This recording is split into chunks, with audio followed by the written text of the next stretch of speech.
إن الذين آمنوا والذين هادوا والنصارى والصابئين من آمن بالله واليوم الآخر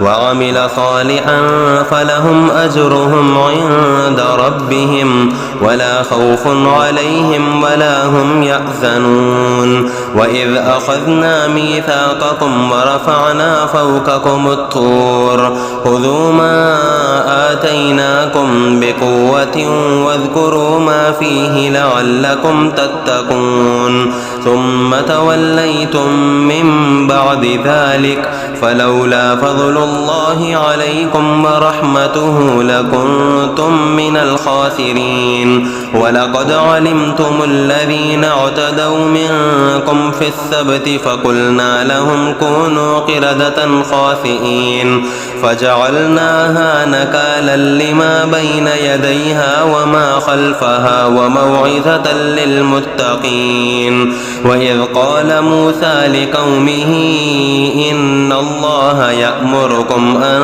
تذبحوا بقرة قالوا أتتخذنا هزوا قال أعوذ بالله أن أكون من الجاهلين. قالوا ادع لنا ربك يبين لنا ما هي قال إنه يقول إنها بقرة لا فارض ولا بكر عوان بين ذلك فافعلوا ما تؤمرون. قالوا ادع لنا ربك يبين لنا ما لونها قال إنه يقول إنها بقرة صفراء فاقع لونها تسر الناظرين. قالوا ادع لنا ربك يبين لنا ما هي إن البقرة شابه علينا وإنا إن شاء الله لمهتدون. قال إنه يقول إنها بقرة لا ذلول تثير الأرض ولا تسقي الحرث مسلمة لا شية فيها.